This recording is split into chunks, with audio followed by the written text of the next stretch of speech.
ప్రేమ కలిగిన తండ్రి, జీవము కలిగినటువంటి దేవ, ఈ వాక్యము మాతో మాట్లాడుతున్నప్పుడు ఇది మా హృదయములను పరిశీలించుకోగలిగినటువంటి వారుగా చేయము. మేము క్రైస్తవులమే, కానీ క్రీస్తుకు తగినట్టుగా మేము క్రీస్తు స్వభావం తగినట్టుగా జీవించగలిగిన కెపాసిటీ మాలో లేదు. పాపం యొక్క శక్తిని మేము చూస్తాం, దాని యొక్క డొమినియన్ని మా మీద చూస్తూ ఉన్నాం. ప్రభువా, మమ్మల్ని పరిశుద్ధపరచు, మాకు జయమును అనుగ్రహించు. ఈ వాక్యం చేత మాట్లాడు.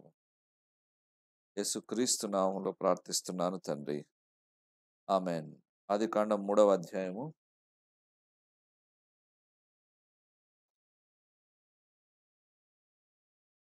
7వ వచనం. ఆదికాండం 3వ అధ్యాయము 7వ వచనం.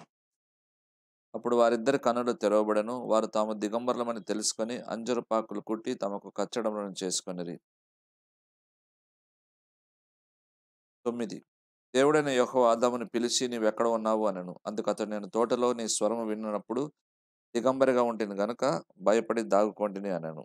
అందుకని, నీవు దిగంబరివని నీకు తెలిపిన వాడెవడు? నీవు తినకూడదని నేను నీకు ఆజ్ఞాపించిన వృక్ష ఫలములు తింటివా అని అడిగాను. వాక్య అంశము పాపం యొక్క శక్తి లేక అవిధేయత ఫలితం అనవచ్చు. ఇక్కడ ఆదామవ్వలు చేసినటువంటి పనిని బట్టి పాపం డామినేట్ చేయడం మొదలుపెట్టింది. అవిధేయత వలన పాపము మనల్ని ఏలటం ప్రారంభిస్తుంది. దాని యొక్క రిజల్టే వీరు 10వ వచనం చెప్తున్నారు. నీ స్వరము వినినప్పుడు దిగంబరగా ఉంటుంది గనక భయపడి దాగుకొంటిని. సో పాపం యొక్క రిజల్ట్ ఏంటంటే, చేసినప్పుడు మనము దేవుణ్ణి ఫేస్ చేయలేం.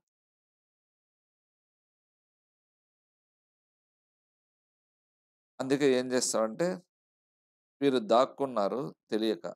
దేవుడు సర్వాంతర్యామి అని తెలియక దాక్కున్నారు.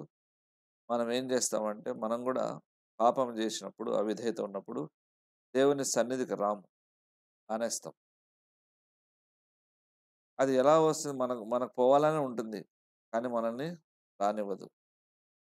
అది స్వభావములో ఉన్ లేక మనలో ఉండేటువంటి గిల్ట్ అంటారు. అపరాధ భావన. మేము బాగుగా ప్రార్థన చేస్తూ దేవుని వెంబడిస్తున్నటువంటి వారము, అయ్యో! ఇప్పుడు దేవునికి విరోధంగా పాపం చేశాము అని దూరంగా తీసుకొని వెళ్తుంది. అందుకే అన్న పాపం యొక్క అధికారం లేక డొమినియన్ ఆఫ్ సిన్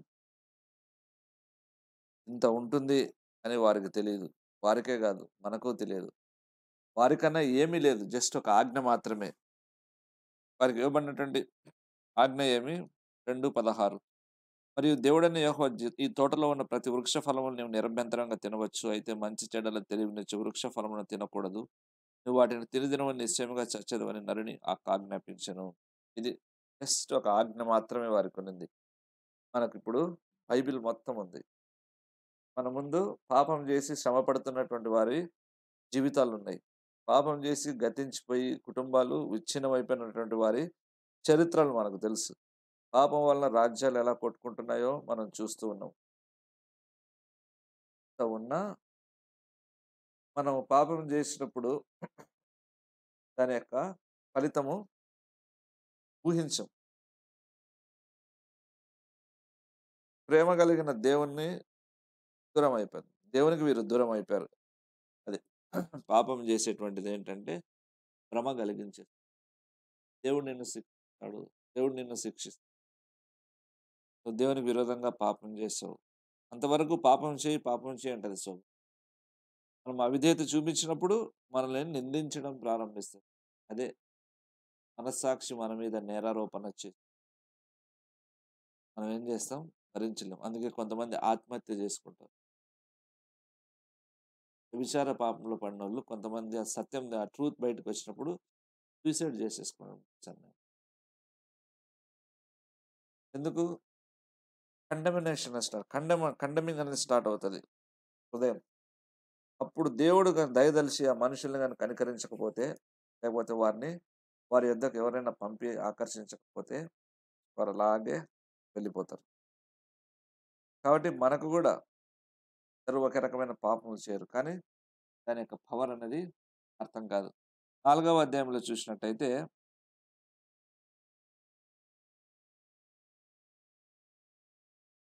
5వ వచనం. కయ్యూనును అతని అర్పణను ఆయన లక్ష్యపెట్టలేదు. కాబట్టి కయ్యూనుకు మిక్కిలి కోపం వచ్చేది తన ముఖం చిన్నబుచ్చుకొనగా. ఇక్కడ కయ్యూనుని అతని అర్పణను దేవుడు లక్ష్యపెట్టలేదనుంది. చాలా మంది ఏమంటారంటే తప్పుగా చెప్తున్నారు. కయ్యూను పొలంలో పంట తెచ్చాడు కాబట్టి దేవుడు తీసుకోలేదు అని. హేబెలు గొర్రెల కాపరి కాబట్టి పశువుని తీసుకొచ్చాడు, రక్తమును తీసుకొచ్చాడు కాబట్టి అంగీకరించబడ్డాడని. అది తప్పు. ఎందుకంటే లేవి కాండంలో ఈ యొక్క గ్రెయిన్ ఆఫరింగ్ అని ఉంటుంది. నైవేద్యం. దాంట్లో పొలంలో పండేటివి తీసుకురమ్మని చెప్తాడు.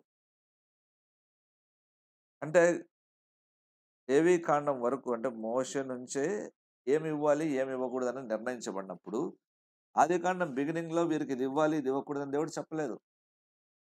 కాబట్టి ఆయన పంట తెచ్చాడు, తృణీకరించబడ్డాడని ఇంటర్ప్రిటేషన్ చాలా తప్పు అది. దేవుడు అర్పించకపోవడానికి కారణం ఏమిటంటే అతని హృదయము. ఎందుకంటే కోపమొచ్చింది. ఇది డొమినియన్ ఆఫ్ సిన్ అంటాం. పాపముకు మన మీద ఉన్నటువంటి అధికారం. లేక పాపం మనల్ని ఏలటం.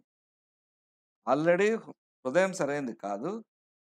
కాబట్టి అర్పణను చూడడం లేదు దేవుడు. అతని హృదయాన్ని మాత్రమే చెక్ చేస్తున్నాడు. లాస్ట్ వీక్ చూసుకున్నాం మనం. దేవుడు తన హృదయాన్ని ఎందుకు లక్ష్యపెడతాడు. కీల గ్రంథంలో ఉంటుంది. దావీదును మాత్రం ఎన్నుకుంటాడు. ఎవరు బాగా ఎత్తుగా ఉన్నా, అందంగా, తర్వాత బలంగా ఉన్న వద్దు నాకు. మనుషులు పై రూపమును లక్ష్యపెట్టుదురు గానీ, నేను అంతరంగమును దృష్టించుచున్నాను. ఆ హృదయమే బాగలేదు కాబట్టి అతని అర్పణ రిజెక్ట్ చేశాడు.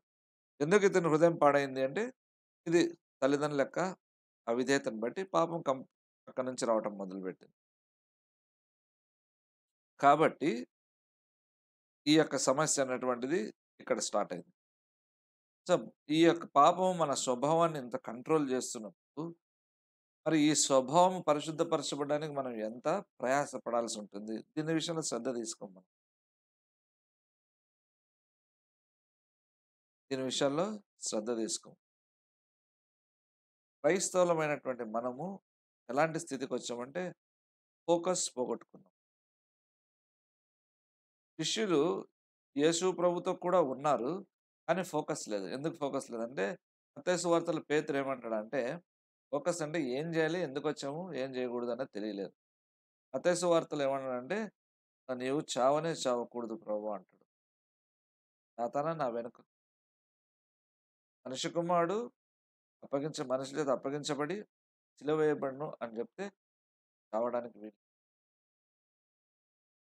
మరలా గెత్సేమనే తోటలో యేసుప్రభుని అరెస్ట్ చేసినప్పుడు అడ్డుపడి కత్తి తీసుకొని ఒకంత చెవి నరికేస్తాడు. ఫోకస్ కోల్పోయినప్పుడు దేవుని పని చేయడానికి బదులు దేవుని పనిని ఆటంకపరుస్తాం. సో, క్రిస్టియన్స్‌కి ఫోకస్ పోయిందని నేను ఎందుకు అంటున్నానంటే, మెయిన్ థింగ్ క్రిస్టియన్స్ అనడం కంటే దేవుని నమ్ముకున్న ఎవరైనా సరే, నాన్ క్రిస్టియన్స్ కూడా దేవుని నమ్ముకున్నారు. దేవుడు ఎందుకు ఏర్పాటు చేసుకుంటాడు మనుషుల్ని? అది ఇంపార్టెంట్ తెలియడం. చాలామంది దేవుడు మనల్ని ఏర్పాటు చేసుకోవటం, మనల్ని బహుగా దీవించడానికి. అది ఒక భాగం అంతే. దేవుడు మన రక్షణకు నడిపించిన తర్వాత ఆటోమేటిక్‌గా వచ్చే ఆశీర్వాదాలు. కానీ ఇంకొక వైపు కూడా ఆలోచించాలి గదా! పేతురు పత్రికలో రాసినట్టు చీకటిలోని చేతుల కొరింథీలో ఉంటది. పేతురు పత్రిక. చీకటిలో నుంచి మనల్ని ఆశ్చర్యకరమైనటువంటి వెలుగులోనికి దేవుడు తీసుకొచ్చినప్పుడు మనం మనం ఏం జేయాలి? అందుకే అంటున్నా ఫోకస్ అనేది మిస్ అయింది. దేవుడు మనకు పెట్టినటువంటి ఫోకస్ అది చూసుకున్నాడండి పేతురు పత్రికలో.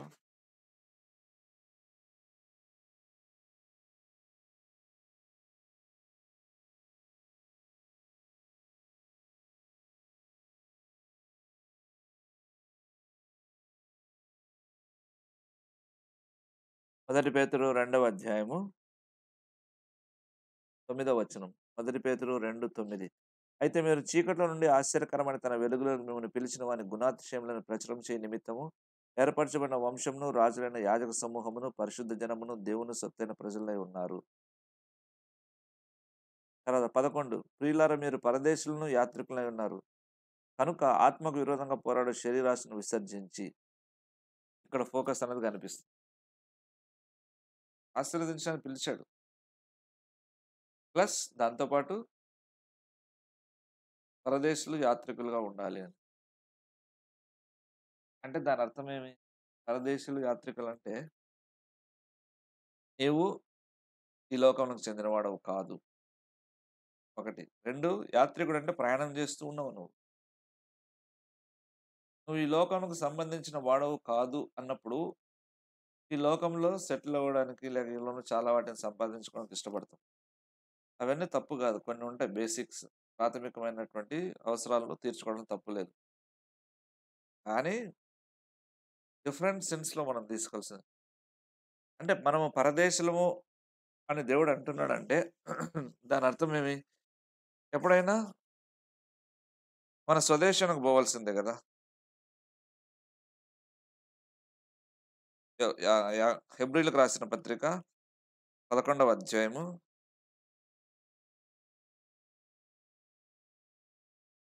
హెబ్రీయులకు రాసిన పత్రిక 11 అధ్యాయము.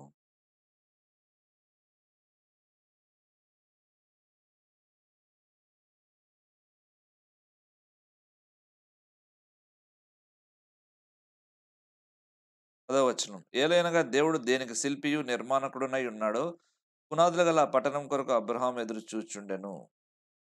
ఇది యాత్రికుడి యొక్క, పరదేశి యొక్క లక్షణం. నెక్స్ట్ ఏమంటారు? 15వ వచనం. వారు ఏ దేశం నుండి వచ్చిరో ఆ దేశమును జ్ఞాపకమందుంచుకున్న ఎడల మరల వెళ్ళుటకు వారికి వీలు కలిగుండెను.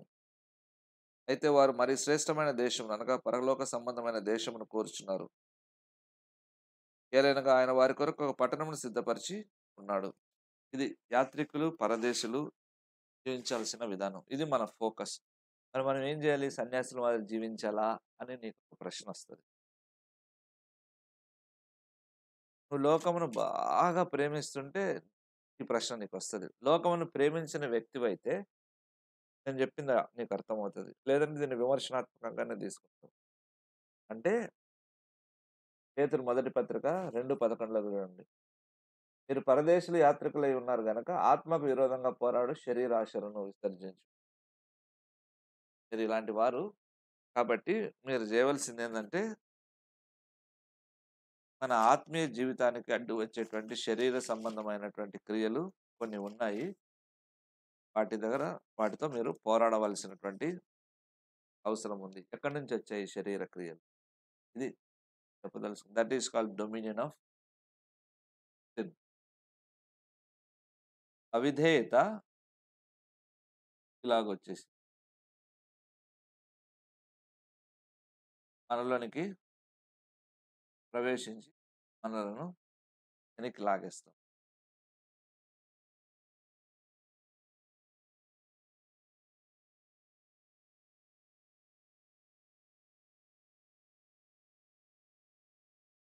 4వ అధ్యాయంలో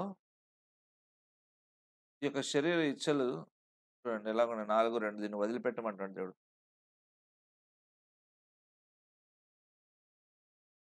శరీర విషయంలో శ్రమపడిన వాడు శరీరమందు జీవించి మిగిలిన కాలం ఇక మీదట మనుజాశలను అనుసరించి నడుచుకొనక దేవుని ఇష్టానుసారంగా నడుచుకున్నట్లు పాపముతో జోలి ఇక ఏమీ లేకుండును. మనం పోకిరీ చేష్టలు, దురాశలు, మద్యపానం, అల్లరితో కూడిన ఆటపాటలు, త్రాగుబోతులు, చేయదగని విగ్రహ పూజలు మొదలైన వాటి యందు నడుచుకొనుచు అన్యజనుల ఇష్టం నెరవేర్చుటకు గతించిన కాలమే చాలును. ఇక్కడ క్లియర్‌గా చెప్పాడు. దీన్ని విసర్జించండి. శరీర ఆశలతో పోరాడండి. నెక్స్ట్ శరీరాశలను విసర్జించండి. ఏమున్నాయి మనుషుని యొక్క ఆశలివి. శరీరాశలు.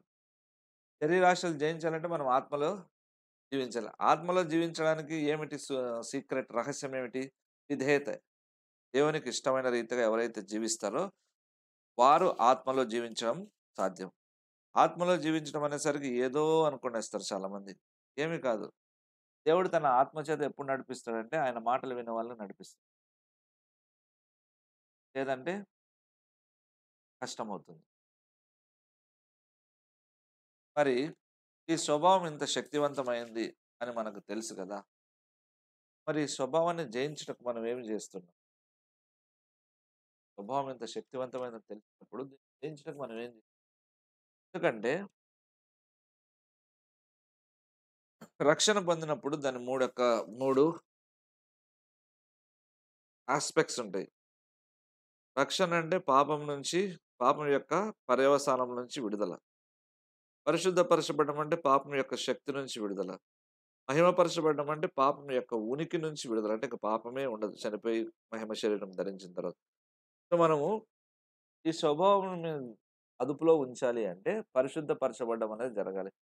పరిశుద్ధపరచబడ్డము అంటే ఏమిట్రా అంటే 1 కొరింథీ 6వ అధ్యాయము 11వ వచనము చూడొచ్చు. లేకపోతే ఇక్కడ యోహాను సువార్త 17:17లో మొదట చూసుకుందాం. యోహాను సువార్త 17:17లో ఆహ్, వాక్యం చూసుకున్నట్టయితే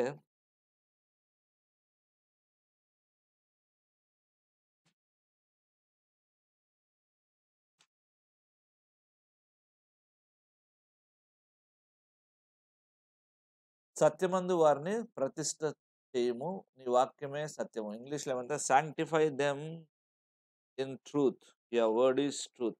ప్రతిష్ఠించడం అంటే సాంక్టిఫికేషన్. కాబట్టి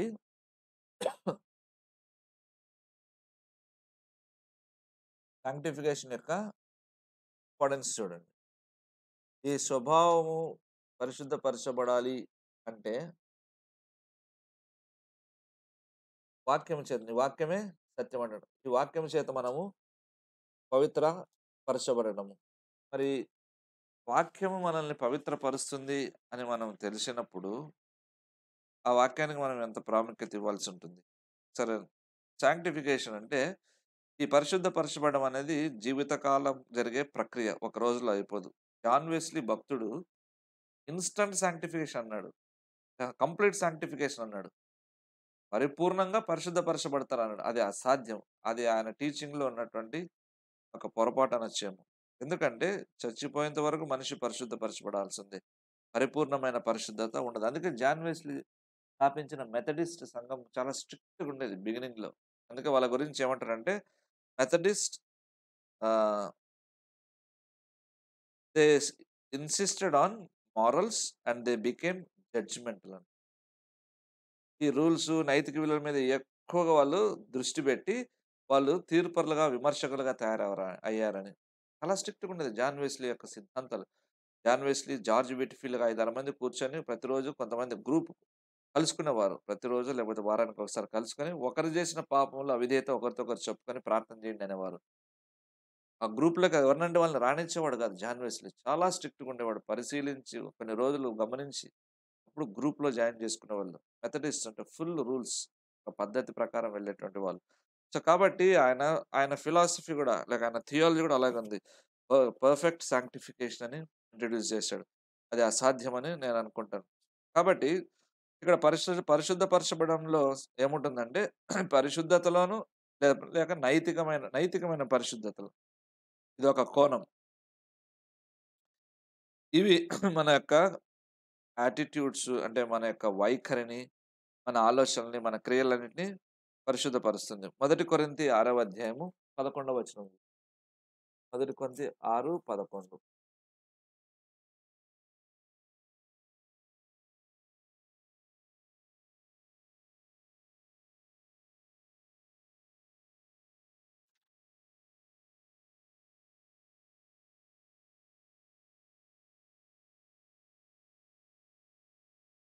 చదువుతాను.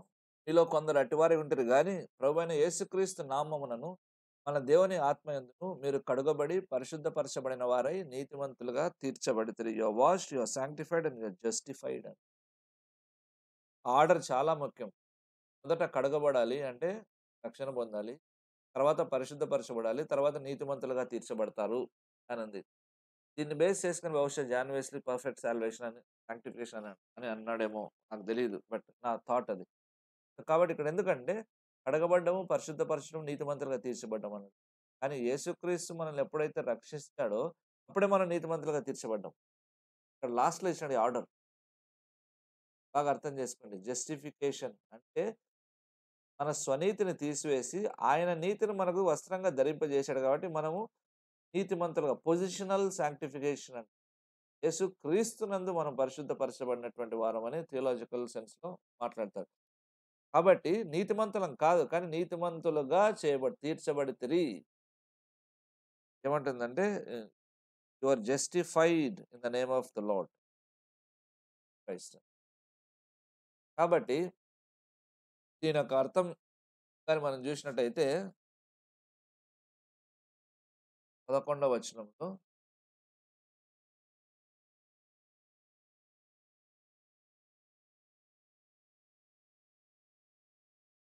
సో, మనము యేసుక్రీస్తు రక్తం చేత కడగబడిన తర్వాత అంటే మనం పాపం యొక్క అపరాధం దేని నుంచి కడగబడతాం? మన పాపములు కడగబడతాం. ఏముంది పాపం? వ్యభిచారము, జారత్వము, దొంగతనం ఇవన్నీ ఉంటాయి. వీటికంటే ఆ! పాపము చేయటం వలన వచ్చే అపరాధ భావన, పాపం యొక్క ఆధిపత్యం చెలాయించేటువంటి వాటి మీద వాటి నుండి కడుగబడతాము. ఆధిపత్యం కడుగబడతామని దానర్థం. అది క్లెన్సింగ్ అంటే. వ్యభిచారం చేసేవాడు తుడిచేసిన అనడం కంటే, ఆ పాపం చేయటం వల్ల మనలో వచ్చేటువంటి గిల్ట్ క్రీస్తు రక్తంలో కడగబడుతుంది. యూ ఆర్ వాష్డ్ మీరు కడగబడి అని అంటున్నాడు. బాప్తీసం కూడా తీసుకోవచ్చు. బాప్తీసం అలాగ చేయదు కానీ తర్వాత బాప్తీసం ఇక్కడ తర్వాత మీరు పరిశుద్ధపరచబడి అంటున్నాడు. పరిశుద్ధపరచడం అంటే యేసుక్రీస్తు రక్తంలో కడగబడి రక్షణ పొందినప్పుడు పరిశుద్ధపరచబడతాం. అది ఒక మెట్టయితే ఇన్‌స్టంట్‌గా ప్రాసెస్ ఉంటది. అంటే ప్రక్రియ ఉంటది. అలాగా జరుగుతూ వస్తుంది.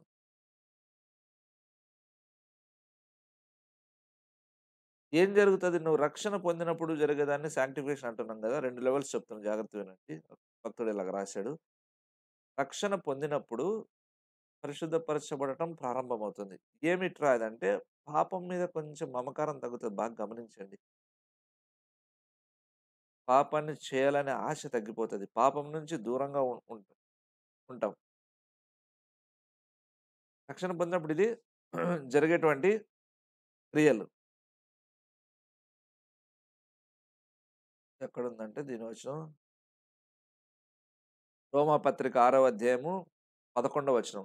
ఇనిషియల్‌గా జరిగేటువంటి వాటిని రోమాపత్రిక 6, 11.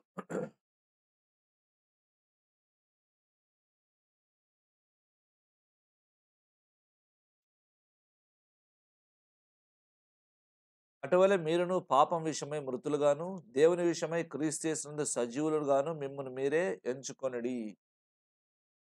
6, 11 అంటే ఏమంటున్నాడు? ఆజ్ఞేస్ పౌలు రోమా గ్రంథకర్త. పాపం విషయమై మృతులుగాను, దేవుని విషయమై సజీవులుగా కొనుడి అంటున్నాడు. ఇది నేను చెప్తున్నటువంటి ఇనిషియల్‌గా మనకు రక్షణ పొందినప్పుడు జరిగేది. 2 కొరింథీ 5:17లో కూడా ఒక మాట చెప్పాను. 2 కొరింథీ 5:17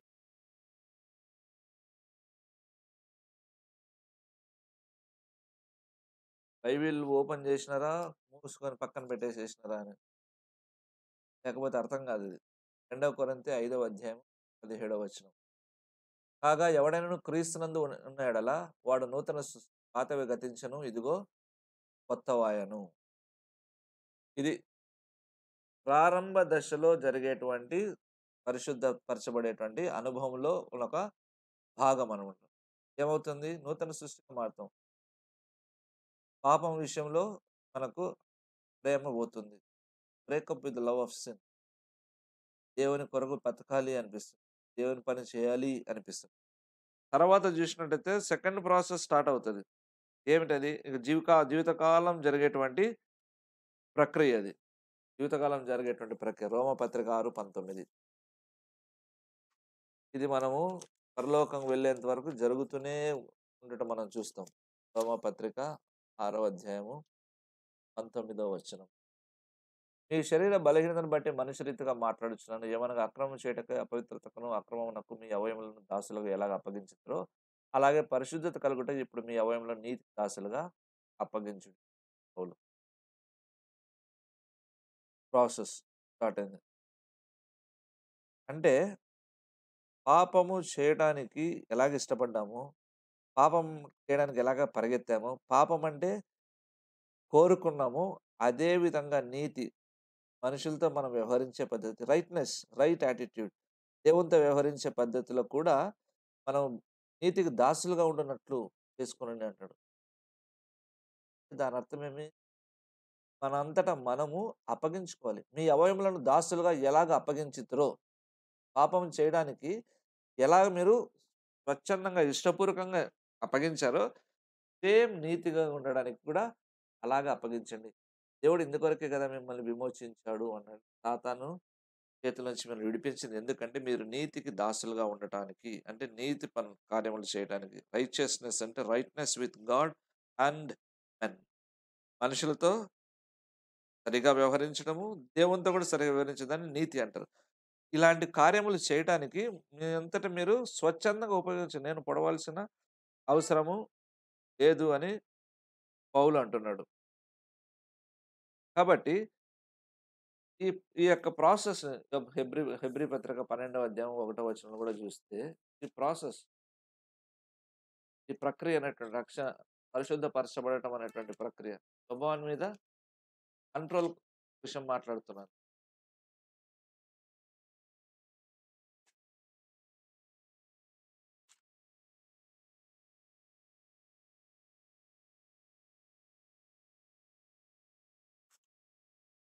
ఇంత గొప్ప సాక్షి సమూహం మేఘం వలె మనల్ని ఆవరించినందున మనం కూడా ప్రతి భారమును సులువుగా చిక్కులు పెట్టి పాపను విడిచిపెట్టి విశ్వాసంలో కర్తవ్యం దాన్ని కొనసాగించు వాడనైన యేసు వైపు చూచు మన యందు ఉంచబడిన పందెంలో ఓపికతో పరిగెత్తుదము. ఆయన తన ఎదుట ఉంచబడిన ఆనందం కొరకై అవమానము నిర్లక్ష్యపెట్టి శిలువను సహించి దేవుని సింహాసనం యొక్క కుడి పార్శ్వమున ఆసీనుడై ఉన్నాడు. ఇది ప్రాసెస్. క్రైస్తవ జీవితంలో నిరంతరము జరుగుతున్నటువంటి పరిశుద్ధపరచబడేటువంటి అనుభవము లేక ప్రాసెస్ గురించి, ప్రక్రియ గురించి ఇది చెప్తుంది. అంటే దాని అర్థం ఏమి? లైఫ్ టైమ్‌లో నీవు ఇవన్నీ సమస్యలు వస్తూనే ఉంటాయి. సులువుగా చిక్కులు పెట్టే పాపము ఉంటుంది. ప్రతి భారం, వెయిట్ మనల్ని వెనక్కి లాగేటువంటివి. అవి మనల్ని లాగేస్తాయి, బలహీనపరుస్తాయి, మనల్ని ఆపుతాయి. ముందుకు వెళ్ళలేని పరుగు పందెం అంటారు. మనం కొంచెం పందెంలో ఓపికతో పరిగెత్తాలి. ఈ పరిశుద్ధపరచబడేటువంటి అనుభవం మనకేం చేస్తదంటే, ఈ సమస్యలను జయిస్తూ, భరిస్తూ ఉన్నప్పుడు ఓపికను దయచేస్తది. ఈ ఓపిక ఎక్కడ ఉంటుందంటే, విశ్వాసంలో దేవుని కొరకు ప్రార్థన చేసినప్పుడు కనిపెట్టడానికి ఉపయోగపడేటువంటి ఎలిమెంటే ఓపిక. స్టాన్లీ గారు మంచి బుక్ రాశారు. 'పేషెన్స్ మేక్స్ మ్యాన్' అని. అంటే మనిషికి ఓపిక చాలా అవసరం. ఎందుకంటే విశ్వాసం ఓపిక యందు విశ్వాసమును అంటాడు రోమపత్రికలో. సో, ఓపిక గావాలి, విశ్వాసం గావాలంటే, విశ్వాసం ఎక్సర్సైజ్ చేయాలంటే ఓపిక చాలా అవసరం. నెక్స్ట్ సాంక్టిఫికేషన్ ఇక్కడ ఆపుదాం. నెక్స్ట్ థింగ్ ఏమంటాడంటే ఆహ్, నీతిమంతులుగా తీర్చబడతారు. ఇది మన టాపిక్ కాదు కానీ జస్ట్ నీతిమంతులుగా తీర్చబడతారు అంటాడు. అంటే డిక్లేర్డ్ అనమాట. ప్రకటించబడింది. సమ్మతనం కాదు. దేవుడు మనల్ని ప్రకటించాడు. సో, దాన్ని చూసుకోవడం లేదు. పరిశుద్ధత గురించి మాట్లాడుతున్నాం. కాబట్టి ఈ స్వభావం ఎంత ప్రమాదకరమైంది అని మనకు తెలుసు. ఈ స్వభావం ఏం చేసింది? ఆల్రెడీ దేవుడికి ఎదుటకు వస్తున్నప్పుడు కయ్యూను విషయం మాట్లాడుతున్నాం. దేవుని ఎదుటకు వస్తున్నప్పుడు సరిగ్గా లేదు. హృదయం సరిగ్గా లేదు. కారణం ఏంటి? స్వభావం మారిపోయింది కాబట్టి. పాపము ఎంటర్ అయిపోయింది కాబట్టి. కాబట్టి దేవుడు ఇంతగా చెప్పాల్సొస్తుంది. పౌలు కొరింథీయులకు, రోమీయులకు ఇంతగా చెప్పాల్సొస్తుంది. మీరు పాపం చేయడానికి పరిగెత్తారు గదా! దాసులుగా అప్పగించుకున్నారు గదా! ఇప్పుడు నీతికి దాసులుగా మన ముందు పరుగు పందెం ఉంది. కలగబో బహుమానం కొరకు ఓపికగా పరిగెత్తాల్సిన అవసరం ఉంది. కాబట్టి మనము నేర్చుకోవాల్సినది ఏమిట్రా అంటే, ఈ లోకంలో వెనక్కి లాగే విషయాలు మనకు చాలా ఉంటాయి. అవి సులువుగా మనల్ని చిక్కులు పెడతాయి. మనల్ని పాపంలో పడవేస్తాయి. మనల్ని బలహీనపరుస్తాయి. కాబట్టి మనం చేయవలసిందేంటంటే విశ్వాసమునకు కర్త, దాన్ని కొనసాగించువాడైన యేసు వైపు అదొక్కటే మనకు మార్గం. ప్రతి పోరాటము, ప్రతి కష్టము, ప్రతి ఒక్క ఎదురుబాటు, ప్రతి ఒక్క ఆటంకము, ప్రతి ఒక్క ఓటమి వీటన్నిటిలో కూడా ఇవి పరిశుద్ధపరచబడడానికే వచ్చేది. భరిస్తూ ఓపికతో యేసు వైపు మనం చూద్దాం. యేసు వైపు చూస్తే ఆయన ఎలా మన కొరకు ఇవన్నీ భరించడం మనకు అర్థమవుతుంది. ప్రార్థన చేసుకుందాం. పరిశుద్ధ దేవా, జీవం కలిగిన వాడా, నా తండ్రి పరిశుద్ధపరచబడే అనుభవం లోతుగా ఉండని. లోతుగా పరిశుద్ధం. నీ కొరకు ఫలించాలి ప్రభువా. తండ్రి అనేక సులువుగా చిక్కులు పెట్టి పాపంలో ఆగేస్తాయి. వాటి మీద జయం కావాలి. తండ్రి ఈ పందెపు ఆత్మీయ పరుగుల్లో ఎలా జయించాలో తెలియదు. సహాయమును చెయ్యి. ముందుకు నడిపించు. మా దేవుడవు కదా! వందనములు చెల్లిస్తూ. మా కుటుంబాలను, మా సంఘములను తండ్రి నీవు క్రీస్తును తెలియని వారి కొరకు కూడా అడుగుచున్నాం. కాపాడము. ఈ వాక్యం మాలో ఫలించని యేసు నామమున అడుగుచున్నాం తండ్రి. ఆమేన్. తండ్రి, కుమార, పరిశుద్ధాత్మ దేవుడి అన్యోన్య సహవాసం మనకు తోడుండును గాక. ఆమేన్.